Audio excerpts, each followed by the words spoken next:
ucapkan banyak terima kasih kepada teman-teman semua karena bersedia untuk hadir di sini. Insya Allah hari ini saya akan membagikan materi yang sudah saya pelajari dalam kegiatan pendidikan guru penggerak di modul 1.4 tentang disiplin positif. Insya Allah materi ini sangat bermanfaat bagi kita semua karena selama saya menjalankan pendidikan guru penggerak 2 bulan ini banyak sekali materi-materi baru yang insya Allah kalau diterapkan kepada peserta didik di SMP 24 Jakarta akan menghasilkan peserta didik yang berkarakter positif. Langsung saja saya mulai, teman-teman.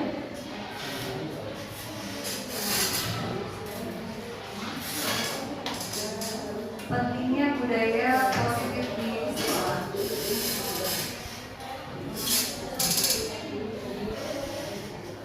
Unsur pembentukan budaya positif di sekolah itu ada 6. Yang pertama, disiplin positif, yaitu sesuai dengan nilai kebajikan universal. Yaitu yang kedua, kita merujuk pada kebutuhan dasar manusia. Yang ketiga, motivasi perilaku manusia. Yang keempat, 5 posisi kontrol guru. Yang kelima, keyakinan kelas. Dan yang keenam, segitiga restitusi. Nanti akan dipaparkan, dijelaskan satu persatu.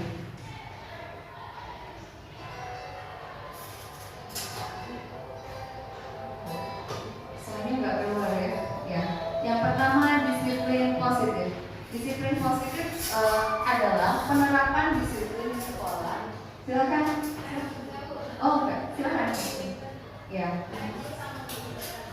Disiplin positif merupakan salah satu penerapan disiplin yang bertujuan menumbuhkan kesadaran serta memberdayakan murid tanpa imbalan atau reward atau ancaman dan hukuman. Nah, jadi artinya penerapan disiplin positif ini siswa itu berdisiplin bukan karena takut dihukum atau karena dia ingin mendapatkan imbalan. Nah, di sini tantangannya teman-teman.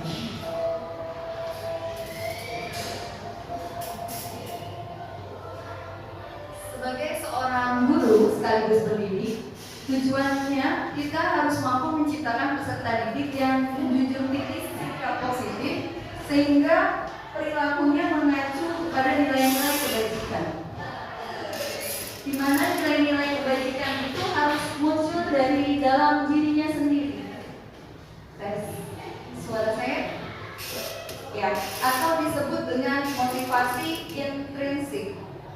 Motivasi intrinsik itu adalah dorongan dari dalam diri peserta didik sendiri. Jadi semua perilaku itu memiliki tujuan. Ada motivasi dari dalam diri atau motivasi intrinsik dan motivasi dari luar. Motivasi intrinsik adalah untuk menghargai diri sendiri. Ada 2 motivasi, motivasi dari dalam atau motivasi intrinsik dan motivasi dari luar. Motivasi dari dalam itu muncul keinginan untuk menghargai diri sendiri dan keinginan untuk bermanfaat bagi orang lain. Jadi tidak ada unsur materi di sini.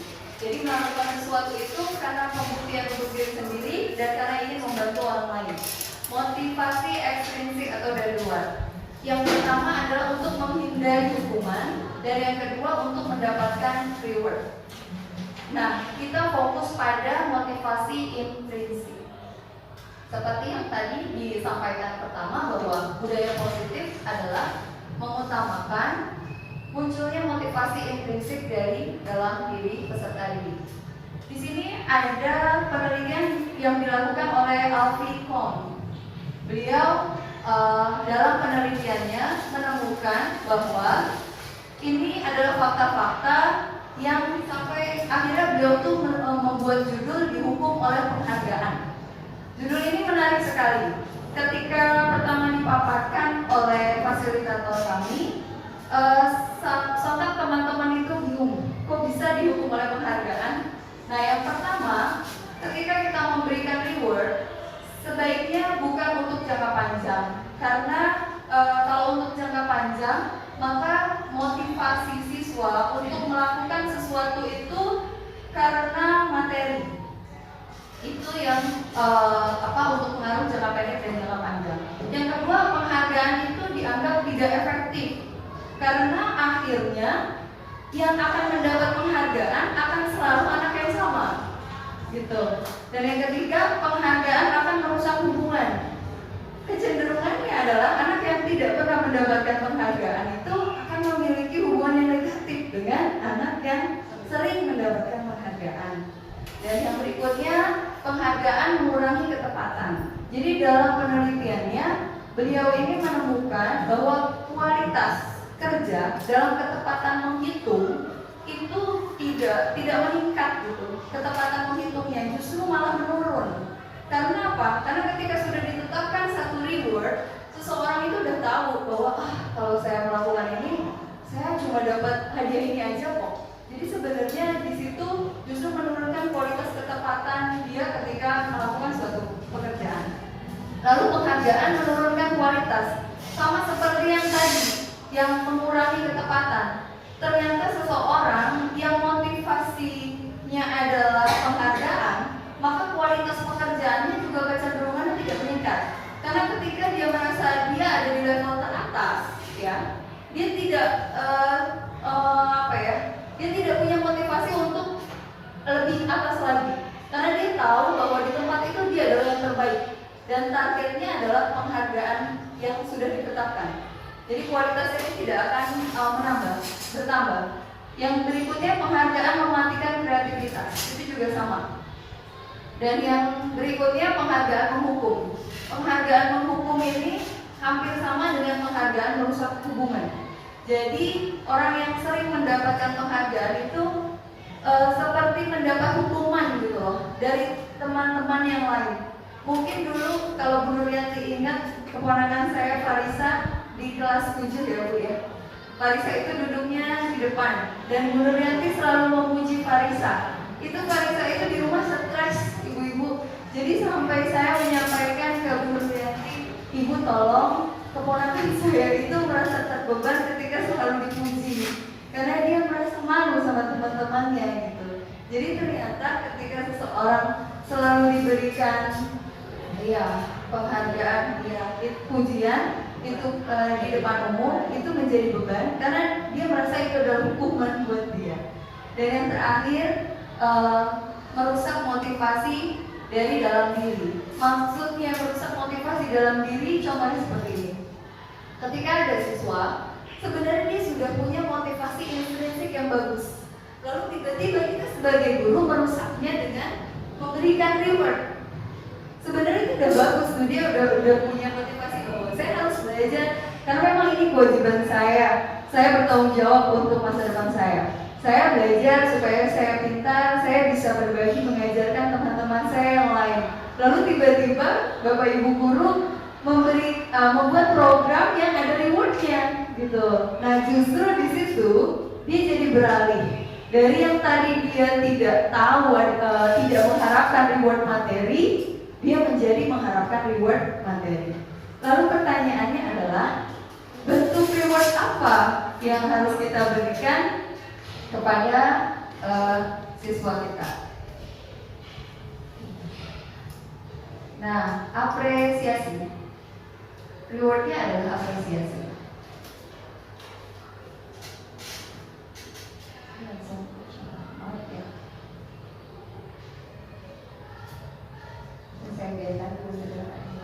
Apresiasi. Kalau apresiasi itu berbeda dengan reward, karena kalau apresiasi itu bisa diberikan kepada lebih dari satu siswa. Jadi satu kelas itu bisa mendapatkan apresiasi.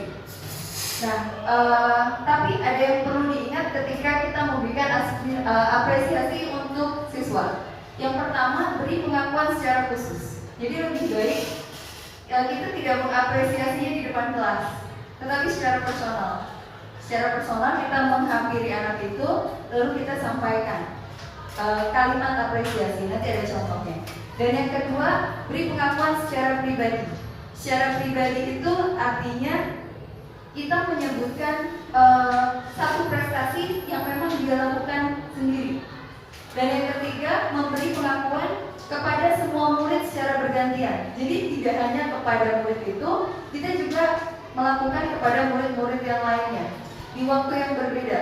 Jadi mungkin satu waktu kita bertemunya di kantin atau di musola gitu. Jadi tidak hanya kepada beberapa siswa saja.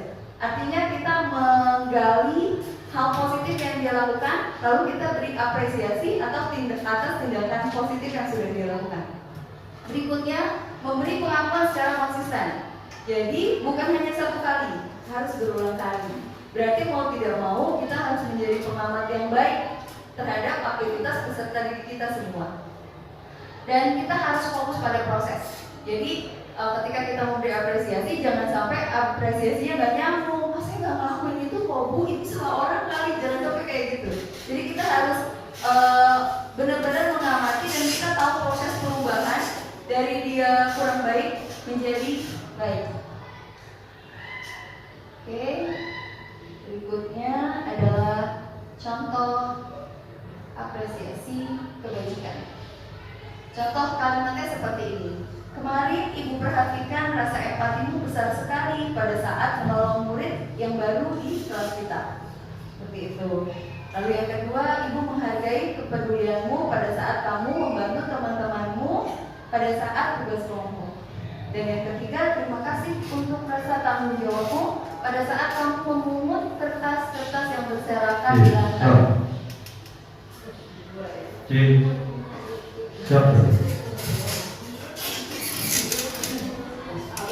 Kalau kita cermati kalimat-kalimat ini, sepertinya hal-hal yang dilakukan oleh murid-murid kita itu sepertinya sepele ya. Sepertinya sepele, tapi ketika kita memberikan apresiasi langsung kepada anak itu, diharapkan akan memunculkan motivasi intrinsik. Mungkin kalau saya sih pernah pengalaman yang saya kaget gitu, ternyata itu lumayan berkesan di Atar kelas 9A. Padahal waktu itu saya hanya memuji dia, Atar, coba Atar senyum kamu manis banget sih. Terus dia ini, wah Atar, coba Atar maju ke depan, sampaikan, ceritakan tentang aktivitas kamu sepulang sekolah gitu. Lalu dia cerita, dia ini. Nah habis itu saya mengamati, keren, Atar hari ini biar langsung masuk ke kelas gitu. Kalau saya perhatikan sih sepertinya ada perubahan positif Bu. Dia mulai sering negur saya dan kelihatan lebih sopan sekarang. Walau ya, tapi kalau dari Atar sendiri sih saya melihat ternyata ketika kita sedikit memperhatikan aja itu lumayan ada perubahan yang signifikan di diri Atar. Karena waktu awal itu setiap saya masuk mengajar di 9A, Atar itu selalu ada di ruang BK. Ya benar ya Bu ya. Berapa kali itu Bu Atar lagi dipanggil di ruang BK ya waktu awal belajar. Oke, jadi kita fokus benar-benar memperhatikan siswa satu persatu. Atau mungkin Atar ke UKS ya, sakit waktu itu, sering sakit ya. Ya bukan ke BKM. Ya. Ini contoh-contoh kalimatnya. Artinya kalau diperhatikan semua itu seperti sepele. Nah ini adalah miskonsepsi tentang teori kontrol. Jadi kita itu menganggap bahwa ilusi kita nih, bahwa guru itu mengendalikan murid. Lalu bahwa orang dewasa itu berhak untuk mengendalikan atau mengontrol atau memaksa yang usianya lebih rendah daripada orang dewasa tersebut. Dan yang ketiga, ilusi bahwa penguatan positif adalah efektif dan bermanfaat. Jadi seolah-olah ketika kita selalu memotivasi siswa di kelas, lalu kita akan berhasil membuat dia menjadi lebih baik. Itu ilusinya. Ilusinya seolah-olah, oh kalau saya sering motivasi, mereka pasti akan berubah menjadi lebih baik. Dan yang berikutnya, ilusi bahwa ketika kita mengkritik dan membuat murid itu selalu merasa bersalah, lalu murid itu akan kuat karakternya. Coba, teman-teman pernah merasa seperti itu enggak? Jadi biarin, nggak apa-apa, biar kuat mentalnya, nggak apa-apa saya omelin gitu kan, biar dia kuat mentalnya. Padahal yang benar sesungguhnya yang bisa mengendalikan diri seseorang itu adalah diri orang itu sendiri. Jadi kontrol diri itu berasal dari diri sendiri, bukan dari orang lain. Anda tidak bisa mengontrol orang lain, hanya Anda yang bisa mengontrol diri Anda sendiri. Maksudnya apa? Ternyata harusnya yang merubah diri peserta didik itu adalah motivasi intrinsiknya, bukan dari kita yang menghukum, bukan dari kita yang memberikan penghargaan, tapi kita membuat peserta didik itu muncul rasa percaya dirinya, muncul kesadaran dari dalam diri. Kembali lagi, motivasi intrinsik itu apa? Dua kan? Dia itu merasa berkewajiban melakukan hal kebaikan untuk dirinya sendiri, dan yang satu lagi, dia punya motivasi untuk berbuat kebaikan kepada orang lain. Jadi motivasinya itu dua, pembuktian untuk diri sendiri dan ingin membantu orang lain. Jadi ternyata ketika kita menghukum, kita membuat anak merasa bersalah, kita memotivasi dengan kalimat-kalimat positif, sebenarnya sesungguhnya bukan itu yang merubah murid-murid kita, tetapi diri mereka sendiri yang akhirnya bisa merubah mereka menjadi lebih baik atau justru malah menjadi semakin buruk. Oke, ini adalah 5 posisi kontrol guru.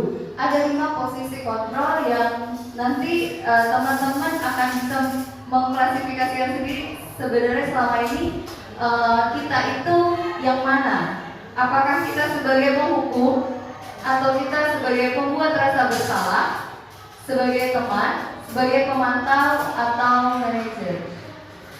Setelah ini ada videonya. Tapi suaranya ya.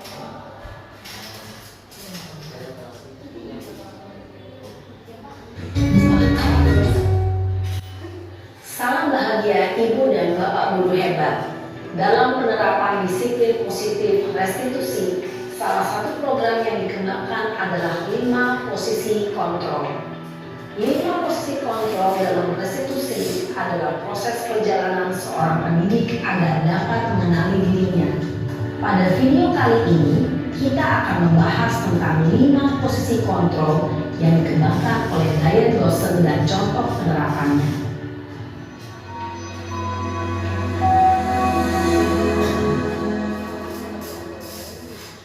5 posisi kontrol itu adalah 1. Posisi penghukum, 2. Posisi pembuat merasa bersalah, 3. Posisi teman, 4. Posisi pemantau atau monitor, dan 5. Posisi manajer. Untuk lebih memahami kelima posisi tersebut, mari kita saksikan kasus Naren yang terlambat hadir 20 menit di sekolah dan melihat bagaimana kelima posisi kontrol dalam menghadapi masalah tersebut.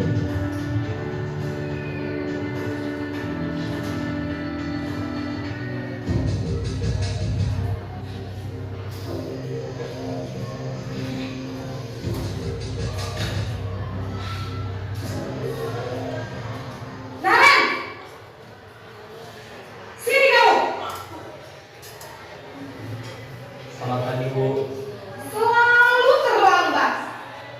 Kamu deh, pasti terlambat. Maaf, Bu. Saya Apa? Apa coba? Alasan kamu apa lagi? Kapan sih kamu tidak terlambat? Malas sekali ya kamu jadi anak. saya Dasar pemalas. Gak kapok-kapok sih kamu. Sudah berapa kali terlambat? Sana, kamu keliling lapangan basket 2 kali. kenapa saya harus ke lapangan basket, Bu? Kenapa? Kamu melawan ibu? Berani-beraninya jawab. Sudah terlambat, masih berani jawab pula.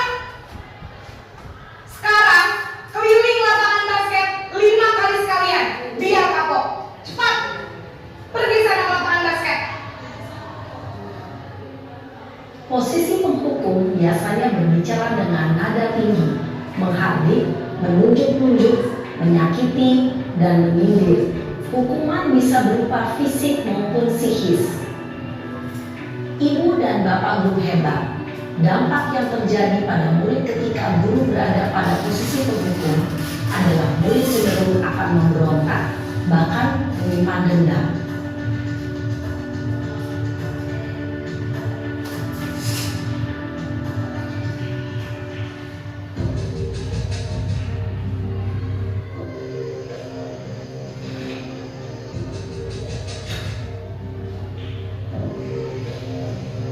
Naren!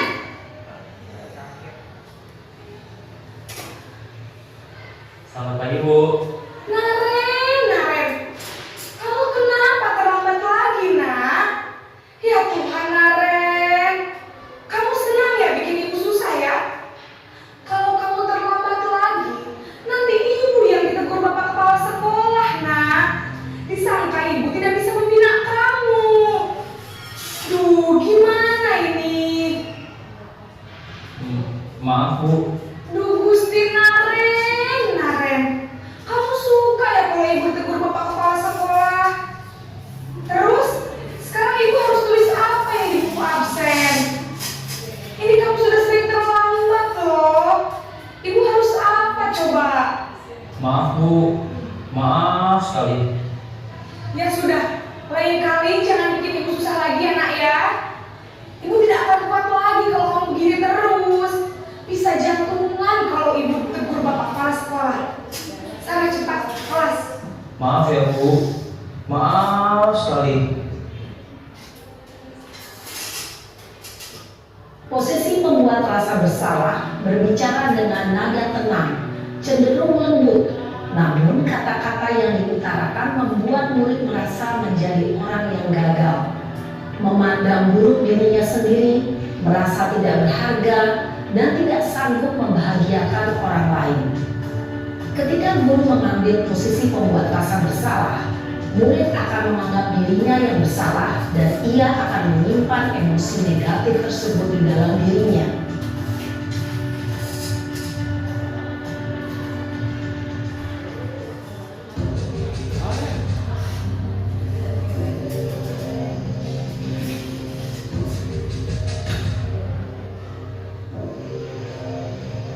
Naren!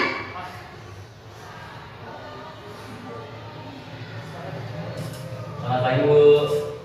Wah, sudah jam berapa ini, nak? Terlambat lagi ya, sayang. Iya, Bu. Habis ibu saya lupa bangunkan saya, Bu. Kamu malah menyalahkan ibu kamu. Kamu bukannya anak yang larinya paling kencang. Kok terlambat sih? Iya, Bu. Saya memang terlambat bangun tadi. Jadi, biarpun saya lari kencang, tetap gak kekejar, Bu. Ya sudah sana. Nanti lain kali larinya lebih kencang lagi ya. Biar gak terlambat lagi. Bikin seneng ibu. Demi ibu. Bisa kan? Bisa lah, Bu. Ya sudah sana masuk kelas. Ibu beresin urusan absen kamu. Kamu ini ada-ada saja. Dalam posisi teman, guru berbicara dengan nada suara ramah, akrab, cenderung bersenda gurau untuk menjaga suasana tetap santai. Murid akan merasa senang, aman, dan akrab dengan guru. Identitas yang tercipta adalah identitas sukses atau berhasil.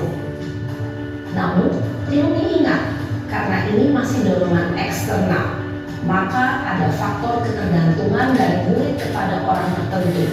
Di sini guru absennya, sehingga di lain waktu murid bisa berperilaku baik, namun hanya kepada orang-orang tertentu saja.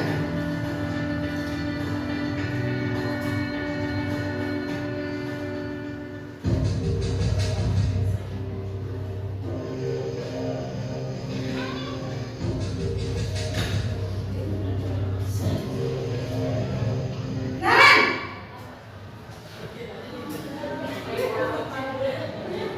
Selamat pagi, Bu.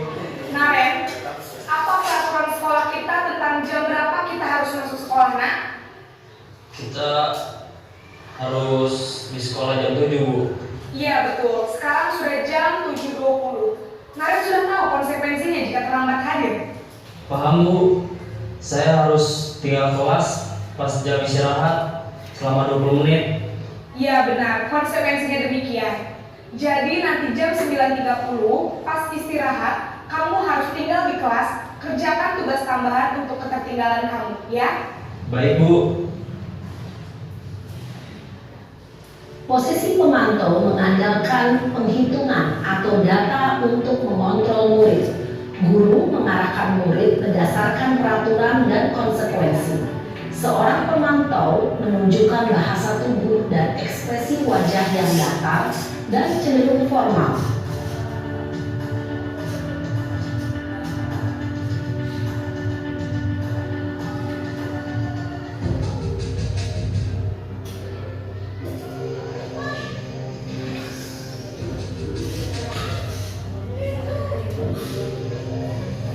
Naren!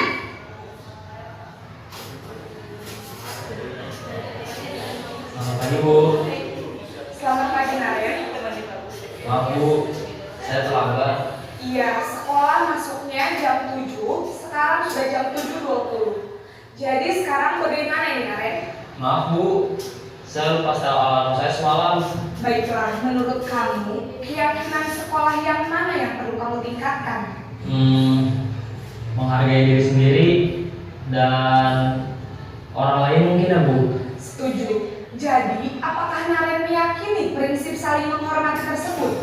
Iya, Bu. Saya meyakininya. Apakah Naren bersedia memperbaiki masalah keterlambatan ini? Bersedia, Bu. Bagaimana kamu akan memperbaiki masalah keterlambatan ini? Saya akan coba untuk tidak lupa menyetel alarm saya, Bu. Baik, kalau Naren lupa menyetel alarm di rumah, ada orang yang kira-kira bisa bantu mengingatkan tidak? Ada, Bu. Kakak saya, Kak Emma. Ada lagi selain Kak Emma? Selain Kak Emma, ada ibu saya. Baik, jadi yang mengingatkan Naren adalah Kak Emma dan ibu kamu, ya? Kira-kira akan mulai start alarm kapan nih, Naren? Setelah pulang sekolah, akan segera saya lakukan. Baik, jadi Naren akan setel alarm untuk bangun besok pagi dan akan diingatkan oleh kakak dan ibunda Naren, ya? Ada lagi yang mungkin perlu dilakukan, Naren? Agar tidak terlambat bangun lagi. Tidak ada, Bu. Baik, Naren. Terima kasih untuk kerjasama kamu. Sekarang kamu perlu kembali ke kelas untuk belajar. Baik, Bu. Terima kasih.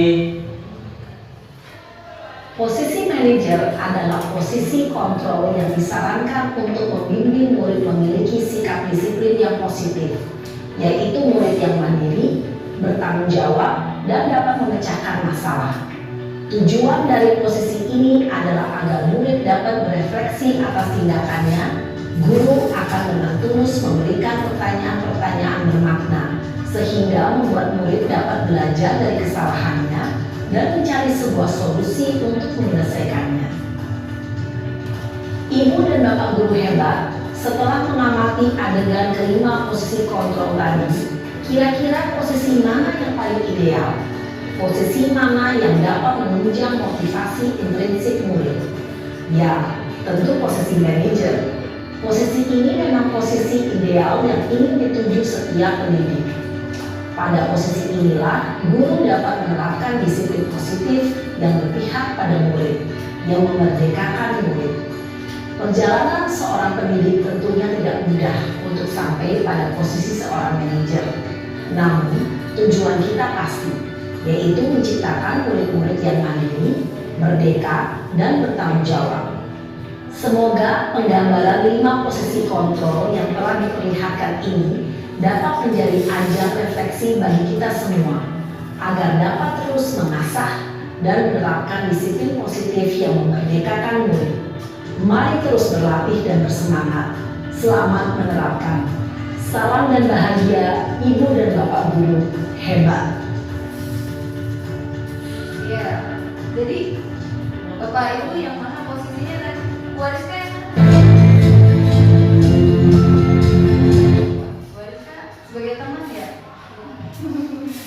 Ternyata kekurangannya itu ya. Kalau sebagai teman nanti dia hanya cenderung dekat sama salah satu guru aja.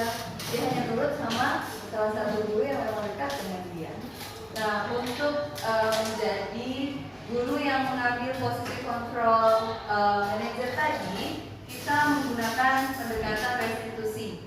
Restitusi itu adalah proses penciptaan penciptaan kondisi peserta didik untuk memperbaiki kesalahan di mana guru melakukan kolaborasi dengan peserta didik, mengajarkan peserta didik untuk mencari solusi dari permasalahan yang dihadapi. Mungkin kalau tadi teman-teman menyimak, peserta didik itu sendiri yang menyampaikan solusi-solusinya ya. Jadi bagaimana solusinya jika kamu terlambat? Jadi bukan kita yang memberikan solusi ke mereka, tapi mereka yang memunculkan itu sendiri dari dalam dirinya.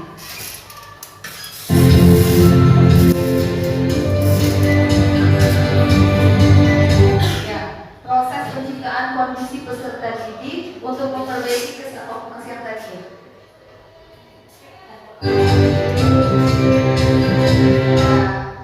Yang digunakan adalah segitiga restitusi. Segitiga restitusi nanti akan ada contoh videonya seperti yang akan kita saksikan, di mana di dalam segitiga restitusi guru berperan sebagai manajer dengan menggunakan segitiga restitusi melalui 3 tahapan. Tahapan yang pertama menstabilkan identitas, yang kedua memvalidasi tindakan yang salah, dan yang ketiga menanyakan keyakinan. Tujuan dari penerapan segitiga restitusi adalah menghasilkan murid yang mandiri dan bertanggung jawab atas kesalahan yang sudah dia lakukan.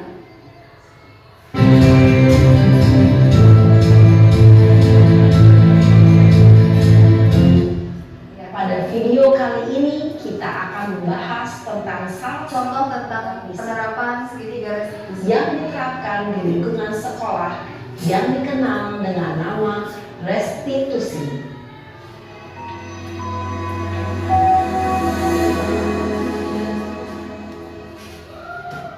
Restitusi dikembangkan oleh pakar pendidikan Diane Dawson, berlandaskan pada teori kontrol Dr. William Glasser. Segitiga restitusi adalah suatu proses dialog yang dijalankan oleh guru atau orang tua agar dapat menghasilkan murid yang mandiri dan bertanggung jawab. Pada saat guru di posisi manajer, aspek yang dikembangkan pada murid adalah motivasi intrinsik, sehingga penanaman nilai-nilai kebajikan dapat tumbuh dan berkembang menjadi suatu kebiasaan positif yang akhirnya membentuk karakter murid. Proses dialog ini terdiri dari 3 langkah yang digambarkan pada ketiga sisi pada segitiga restitusi. Sisi pertama adalah menstabilkan identitas. Sisi yang kedua adalah validasi tindakan yang salah. Dan sisi yang ketiga adalah menanyakan keyakinan. Ibu dan Bapak Ibu, berikut ini akan ditunjukkan bagaimana seorang guru berada dalam posisi manajer menggunakan penerapan segitiga restitusi.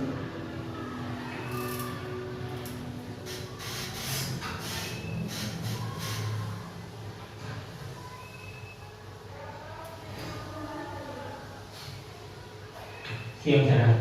Siang Pak. Sudah lama nggak ketemu Sarah? Kenapa hari ini ada di sini?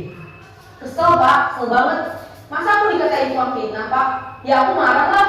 Aku balik katain mereka di depan kelas. Kesel banget. Oh begitu. Ya pasti kamu marah dan kesal. Bapak juga akan marah apabila ada yang menegur Bapak seperti itu. Kemudian pada saat itu kamu mau melakukan apa? Ya saya langsung ngatain mereka lah Pak. Kesel banget. Saya bentak-bentak dia depan teman-teman lain. Oh begitu. Pasti kamu melakukan seperti itu karena suatu alasan tertentu kan? Iyalah, maksud saya diam saja Pak. Ya saya bela diri lah. Maksud saya dituduh tukang fitnah. Ya wajar lah. Mempertahankan harga diri itu sesuatu yang penting buat kamu. Untung kamu tidak bertindak lebih gegabah lagi. Hanya membentak-bentak. Iya Pak. Untung saya masih bersabar dan hanya membentak saja. Sudah gemes padahal. Saya pasti bela diri lah. Ya pasti ya. Tapi kamu memilih untuk tetap bertahan dan bersabar. Kamu memilih untuk tidak berbuat lebih parah lagi kan? Iya. Nah, sekarang coba kita lihat lagi tindakan kamu yang bentak-bentak Eka di kelas. Tindakan kamu itu kira-kira sesuai dengan keyakinan kelas atau prinsip kamu tidak? Enggak lah Pak. Capek Pak jadi pemarah. Jadi keyakinan atau prinsip mana yang kurang sesuai dengan keinginan kamu? Ya, saya sebenarnya sangat menghargai orang lain. Mungkin saat itu saya menjadi emosi, jadi tidak menunjukkan sikap itu. Kamu meyakini tidak? Menghargai orang lain itu penting buat kamu. Yakinlah Pak. Iya, setuju. Kita harus saling menghargai. Namun, ada juga keyakinan yang kita sepakati yang perlu kita jalankan apabila kita sedang marah, bukan? Ya, saya bisa lebih proaktif, mulai dengan diri sendiri. Saya bisa jadi lebih bersabar, mengambil waktu jeda untuk berpikir mau apa selanjutnya. Kira-kira kamu bersedia memperbaiki masalah ini tidak? Bersedia Pak. Kalau kamu memperbaiki masalah ini, kamu akan menjadi orang seperti apa? Saya akan menjadi orang yang bertanggung jawab kali ya Pak. Dan senantiasa proaktif. Iya, menurut kamu bagaimana rasanya menjadi orang seperti itu? Ya nyaman lah, bangga bisa bersabar dan menahan diri. Baiklah kalau begitu. Yuk kita pikirkan bagaimana memperbaiki masalah ini.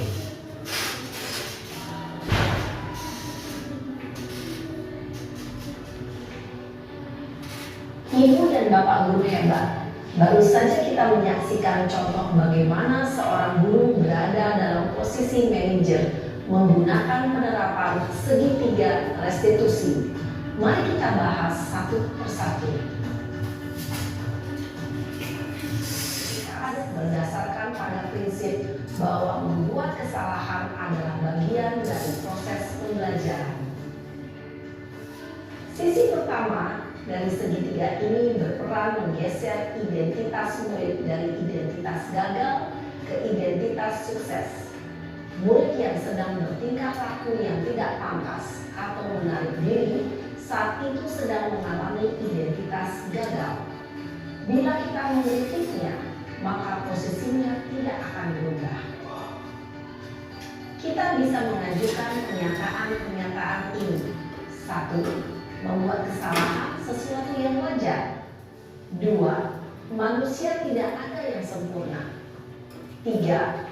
Kita bisa memperbaiki masalah ini. 4. Saya tidak menanyakan kesalahannya. Saya lebih fokus bagaimana memperbaiki masalah ini. 5.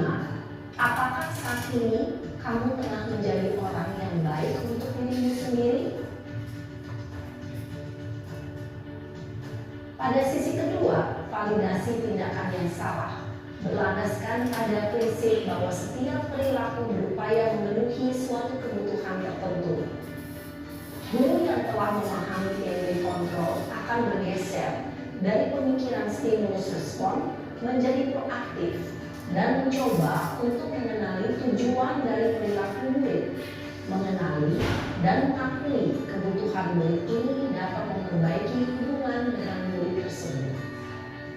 Pernyataan atau pertanyaan bisa disampaikan dengan nada suara tidak menghakimi atau memojokkan, sehingga dapat mengembalikan murid pada posisi positif. 1. Kamu bisa saja bertindak lebih gegabah lagi dari ini. 2. Kamu bisa melakukannya tanpa suatu alasan tertentu. 3. Kamu melakukannya karena mempertahankan sesuatu yang penting bagimu. 4. Mungkin kamu bisa mempelajari suatu perilaku baru yang lebih efektif. Bersediakah kamu mempelajarinya? Selanjutnya, kita akan simak sisi terakhir, yaitu menanyakan keyakinan. Teori kontrol menyatakan bahwa pada dasarnya kita termotivasi secara intrinsik. Pada saat perilaku yang salah telah divalidasi dan identitas sukses telah stabil, maka murid telah siap menaikkan keyakinan-keyakinannya dengan tindakannya yang salah dan pemikirannya telah bergeser ingin menjadi orang yang dituju. Pertanyaan-pertanyaan ini dapat menaikkan keyakinan-keyakinan yang dianut murid. 1. Sebagai keluarga atau kelas, apa yang kita yakini? 2. Nilai-nilai apa yang telah kita sepakati? 3. Seperti apa gambaran sebuah kelas yang ideal bagi kamu? 4. Kamu ingin menjadi orang seperti apa?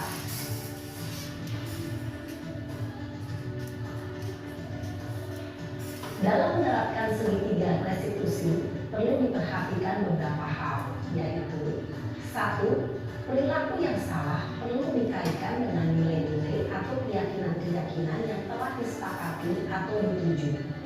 2. Kesediaan orang yang melakukan kesalahan untuk memperbaiki masalah. 3. Pemecahan masalah sebisa mungkin relevan atau memiliki hubungan dengan masalah yang ada. 4. Usaha. Perlu adanya suatu usaha perbaikan dari pihak yang berbuat kesalahan. 5. Waktu. Perlu didedikasikan waktu dari pihak yang berbuat kesalahan. Tanyakan kapan akan mulai dilakukan usaha untuk memperbaiki masalah. Dengan memahami struktur penerapan segitiga restitusi, diharapkan guru dapat menerapkan posisinya sebagai manajer dengan mengajukan pertanyaan-pertanyaan bermakna yang dapat membuat murid menjadi lebih percaya diri, bertanggung jawab, dan mandiri. Nah, Ibu Bapak Guru perlu tidaknya mengikuti ketiga tahapan dalam segitiga restitusi bergantung pada ringan beratnya suatu permasalahan. Misalnya, bila permasalahan tersebut ringan, maka tidak perlu dijalankan secara berurutan. Bahkan bisa semudah menanyakan apa keyakinan yang kita sepakati. Dengan menjalankan segitiga restitusi, dengan mengajukan pertanyaan-pertanyaan bermakna, diharapkan murid menjadi lebih kuat secara pribadi, dapat membuka wawasan murid agar dapat menyelesaikan permasalahannya sendiri, semakin percaya diri, mandiri, dan merdeka. Salam dan bahagia, Ibu Bapak Guru hebat.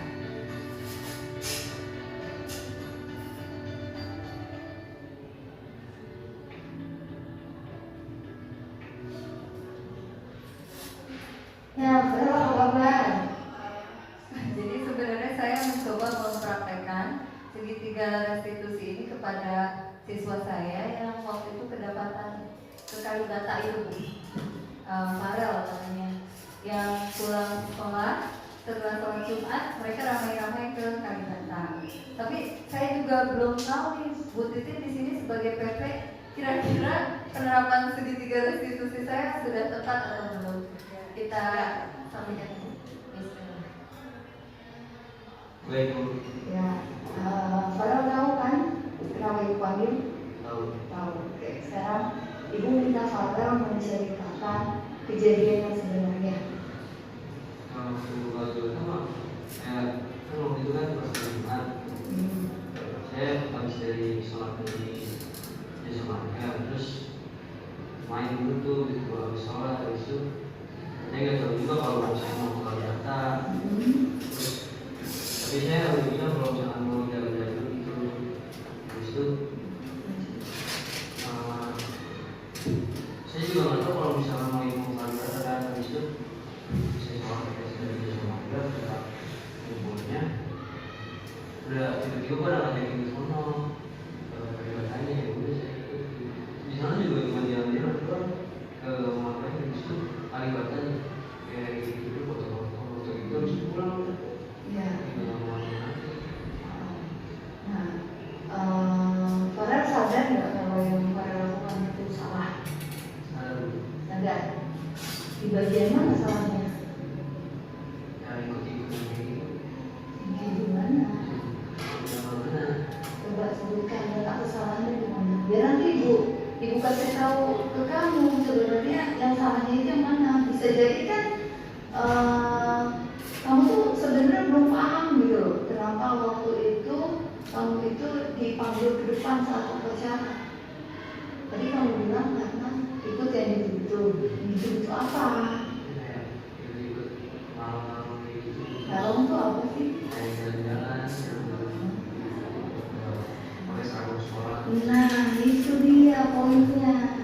Kamu jangan berkeliaran di luar menggunakan seragam sekolah. Poinnya itu yang harus kamu pahami. Jadi udah tahu salahnya. Salahnya apa? Jangan jalan-jalan pakai seragam sekolah. Pakai seragam sekolah. Harusnya gimana? Kalau sekolah harusnya gimana? Tiba-tiba itu terus itu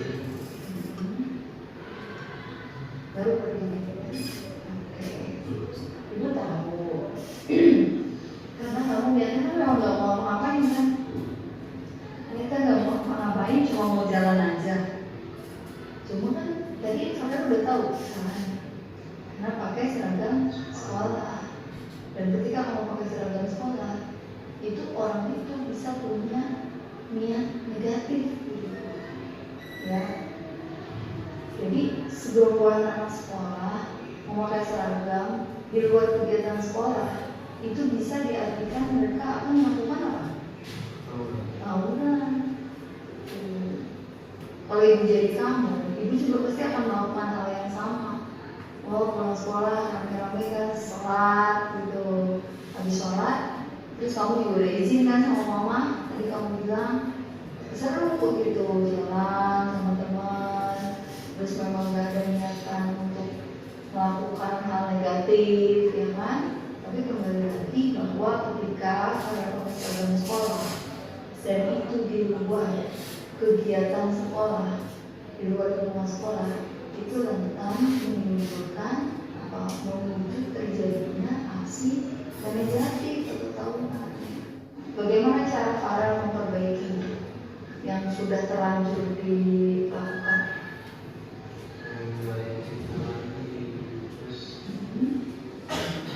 Ya ikut-ikutan terus pulang sekolah sampai rumah ganti baju dulu baru main. Terus apa lagi?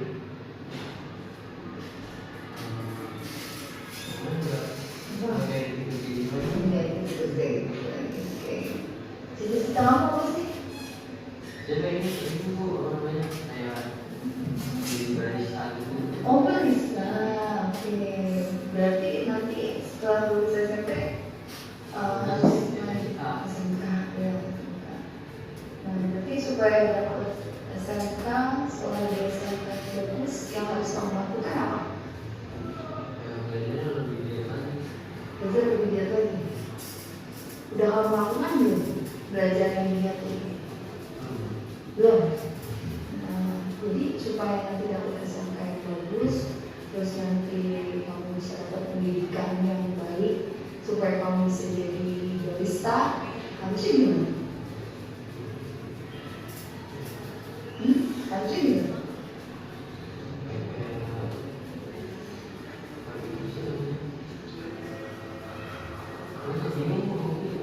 Kan tadi kamu bilang belajarnya belum serius.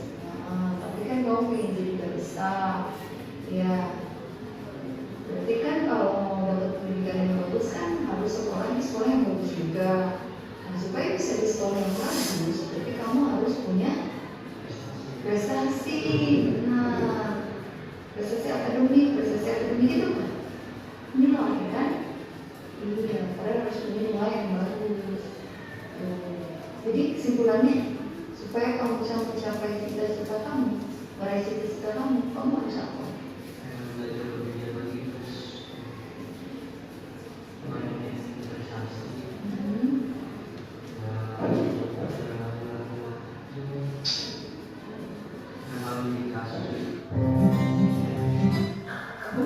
Mungkin mau mengomentari kayaknya masih belum itu ya Bu ya? Belum ada. Kalau dilihat itu kasusnya Kasusnya yang mana yang pergi pulang sekolah, mampir sholat di Jasa Marga, itu mereka jalan ke Tanjung. Jadi kalau kita dari kasus itu, penyelesaiannya apa? Memangnya tidak seperti gitu kan? Jadi tidak ada kaitan dengan mau belajar atau apa gitu. Jadi memang pertama pada yang tahap pertama itu validasi tindakan yang salah. Itu kan intinya meminta anak mengakui kalau dia tuh melakukan hal itu salah. Gitu. Tadi udah ada ya sih. Anak itu mengakui kalau dia itu salah, udah pergi ke Monas gitu. Kalibata, lalu langkah yang ketiga itu kan yang kedua menstabilkan identitas. Kalau menstabilkan identitas itu kan kalau umpamanya dari tiga institusi itu dijelaskan bahwa semua orang juga melakukan kesalahan gitu. Nah itu yang belum ada di buka bilang gitu ya. Jadi ketika anak sudah mengakui kesalahan, maka di sini diminta oh salah itu masih wajar gitu maksudnya. Maksudnya bukan berarti kita membenarkan sarannya, cuma di sini dikasih bayangan, anaknya dikasih di sini disebutkan menstabilitas identitas itu setiap orang pasti salah. Jadi kalau salah ya itu masih bisa dimaafkan. Tapi tujuan akhirnya ya jangan diulang lagi, yaitu menanyakan keyakinan. Jadi kan kalau dilihat dari kasusnya, di sini kita berharap anak itu tidak melakukan perbuatan itu lagi. Jadi kasus sama penyelesaiannya harus sinkron gitu. Kalau ini kan kalau dilihat dari bahasannya, itu kan gak nyambung. Ya, gitu ya. Kurang lebih begitu. Ya, dari saya. Terima kasih. Kan konfirmasi sama guru praktek.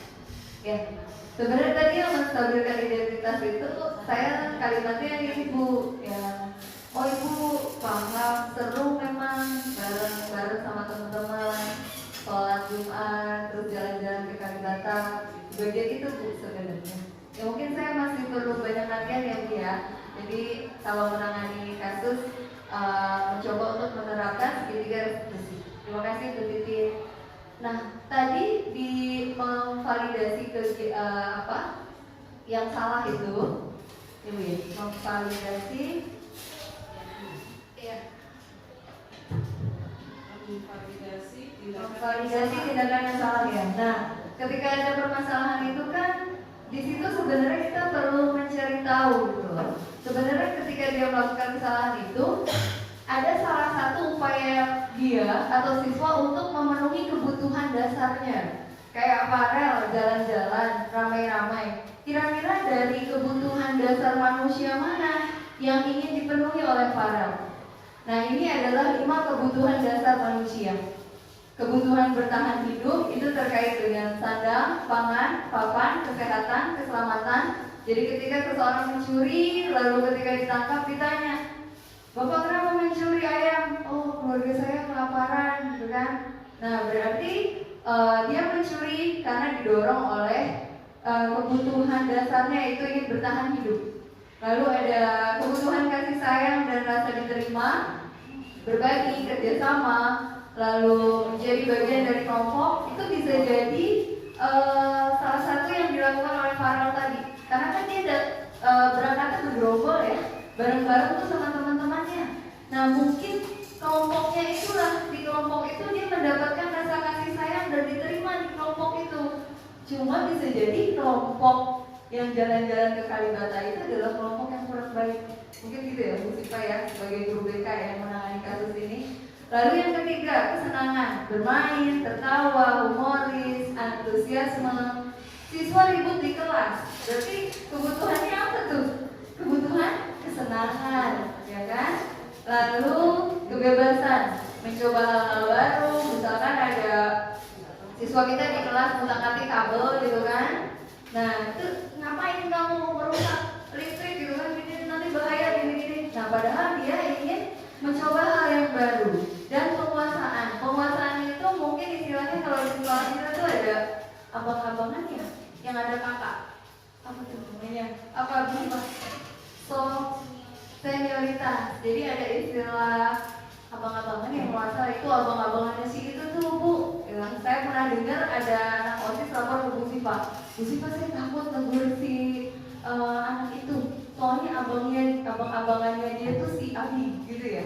Nah itu jadi dia untuk memenuhi kebutuhan dasarnya di bagian penguasaan, dia berusaha untuk mengendalikan adik kelasnya. Nah tugas kita sebagai guru adalah memastikan bahwa semua siswa dalam upaya memenuhi 5 kebutuhan dasarnya ini harus dilakukan dengan cara yang baik. Bagaimana caranya?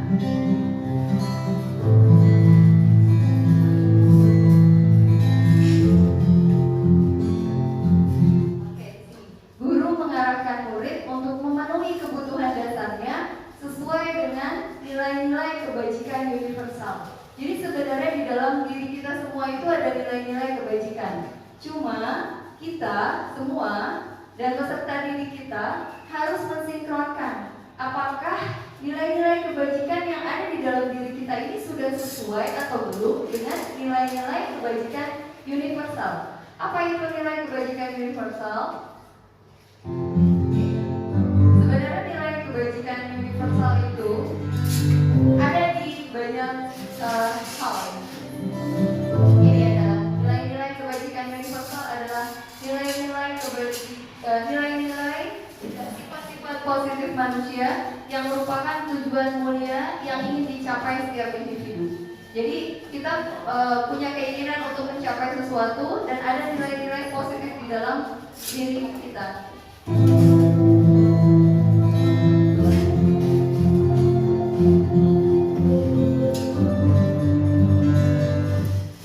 Nilai-nilai kebajikan universal adalah prinsip-prinsip moral dan etika yang diterima secara luas dalam hampir setiap budaya dan masyarakat di seluruh dunia. Nilai-nilai ini mencerminkan prinsip-prinsip dasar tentang apa yang benar dan apa yang salah, serta bagaimana kita seharusnya berperilaku terhadap orang lain dan lingkungan kita. Jadi di sini berlaku secara global, tidak ada keterbatasan. Contoh misalkan hal ini dilakukan di daerah Madura misalkan ini baik, tapi kalau dilakukan di daerah Sumatera Barat itu tidak baik. Berarti itu belum termasuk nilai-nilai kebajikan universal. Nah, yang menjadi standar kita bersama dalam meluruskan nilai-nilai yang ada di dalam diri peserta didik adalah patokannya nilai-nilai kebajikan universal.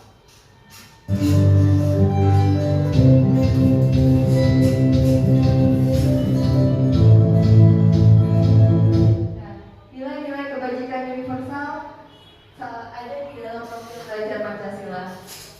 Ini 6 yang insya Allah kita semua sudah tahu ya.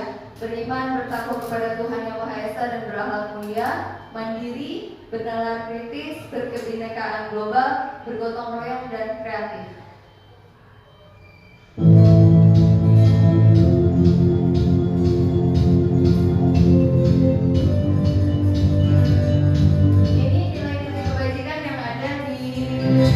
Biasanya ada di tujuan suatu organisasi. Jadi di setiap tujuan organisasi itu pasti ada nilai-nilai kebajikan di dalamnya.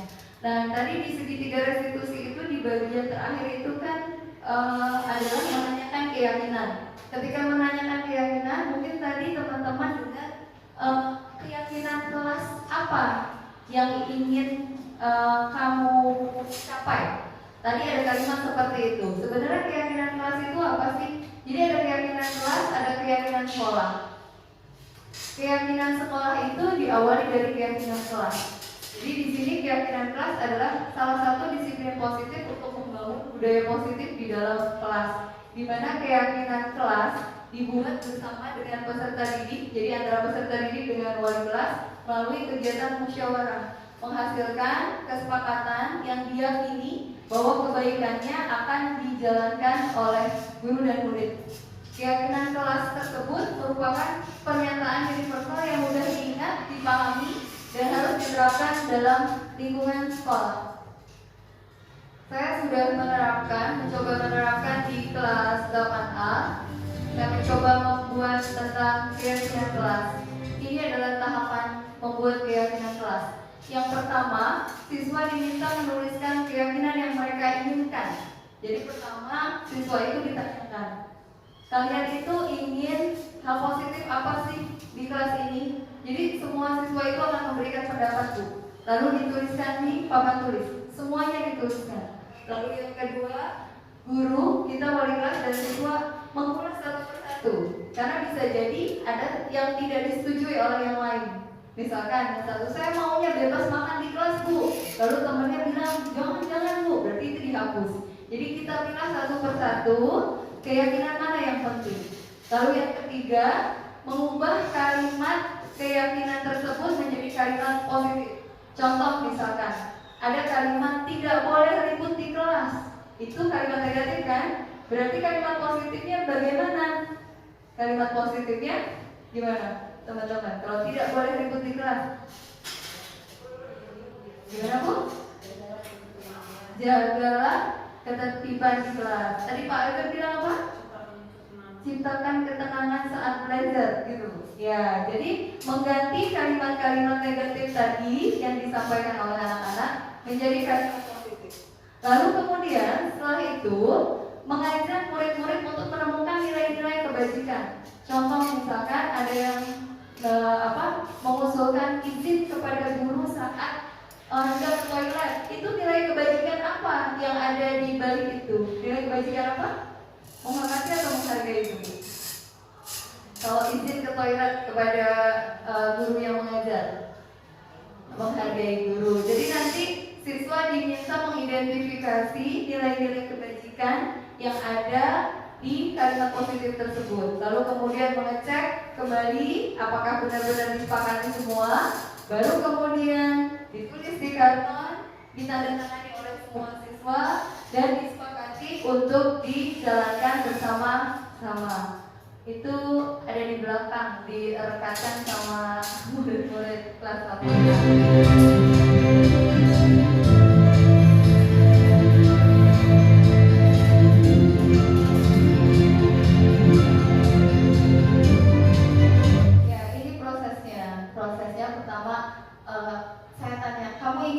Bagaimana sih kelas kita? Jadi semua angkat tangan satu persatu dituliskan di depan.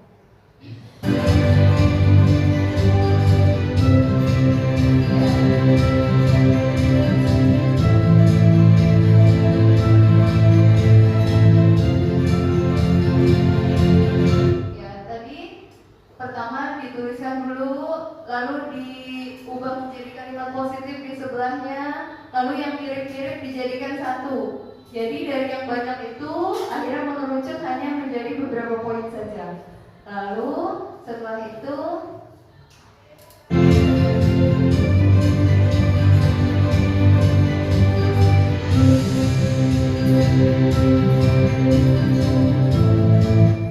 dibuat seperti ini. Ditulis lalu ditandatangani oleh semua peserta didik. Jadi ditempel di karton, ditandatangani, lalu itu ditempel di kelas untuk mengingat bahwa semua harus mentaati keyakinan kelas 8A. Jadi harapannya kalau semua kelas memiliki keyakinan kelas, maka akhirnya akan dijadikan satu menjadi keyakinan sekolah. Ya, itu saja teman-teman dari saya.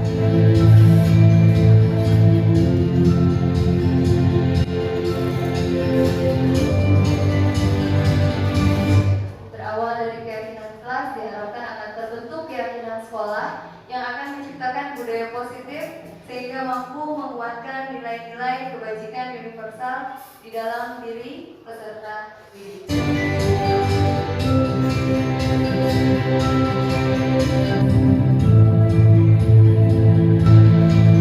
Izin saya mengutip kebetulan saya dapat ini dari Mahatma Gandhi. Jadi Mahatma Gandhi mungkin Pak Azul tahu ya.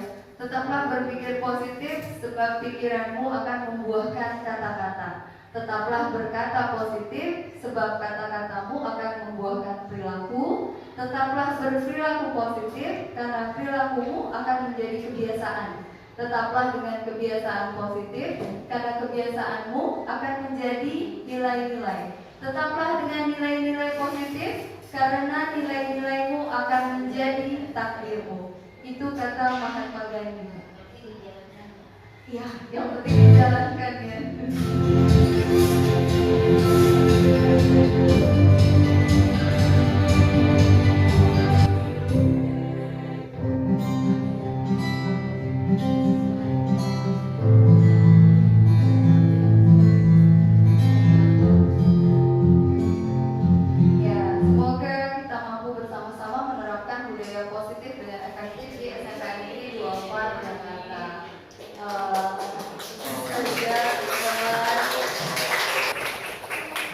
Dari hasil belajar saya di modul 1.4 masih banyak kekurangan karena saya masih proses belajar. Ketika saya belajar ini saya teringat teman-teman dulu, kayaknya materinya bagus banget. Sedikit sudah berbagi sama Bu Nur ya, sama Bu Nur, sama Bu Simo, sama Bu Dewi juga pernah cerita.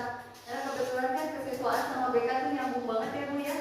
Nah kita juga kan perlu evaluasi cara kita menangani siswa itu udah benar belum. Ketika siswa berulang kali masih melakukan kesalahan yang sama, bisa jadi cara kita menangani kasus itu yang belum tepat. Ya, mungkin sedikit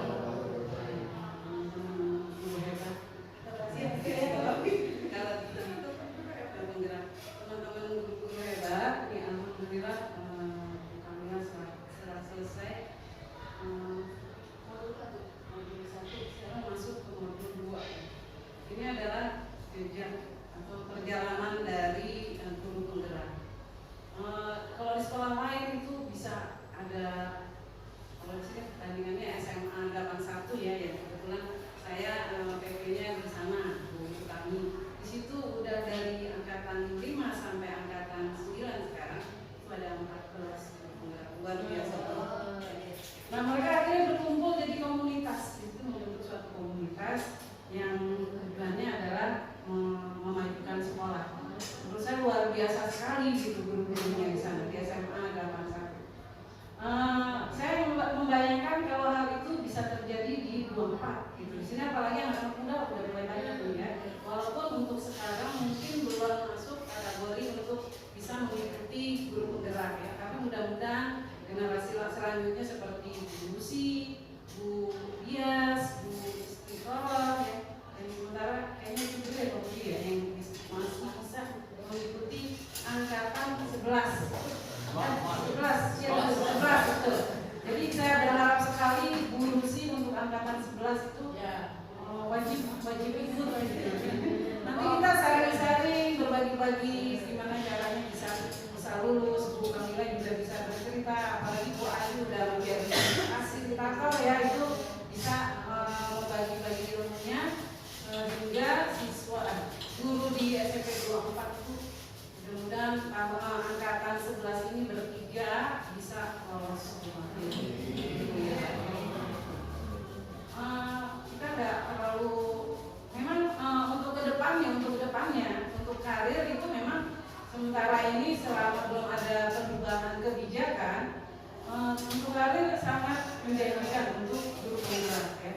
Dan tidak salah kalau kita juga mengikutinya agar ketika kalau saya memberi motivasi begini, kita jangan berharap untuk jadi guru terus adalah semacam keinginan untuk jadi kepala sekolah gitu.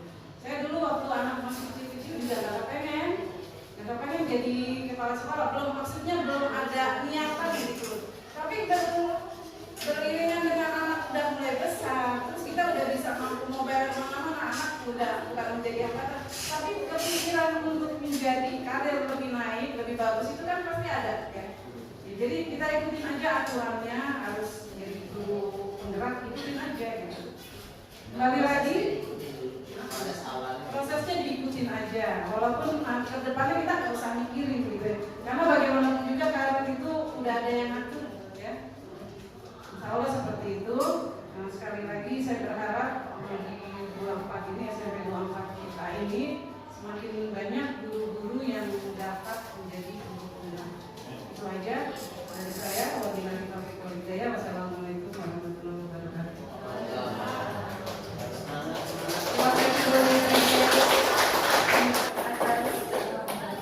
Semangat ya teman-teman daftar untuk ikut guru penggerak. Terima kasih sekali lagi, terima kasih banyak saya ucapkan atas kesediaan teman-teman untuk hadir di sini. Tadi dibuka dengan doa, kita tutup dengan doa juga. Bagi yang beragama Islam kita tutup dengan membaca hamdalah, dan yang beragama lain kami persilakan berdoa sesuai dengan keyakinannya masing-masing.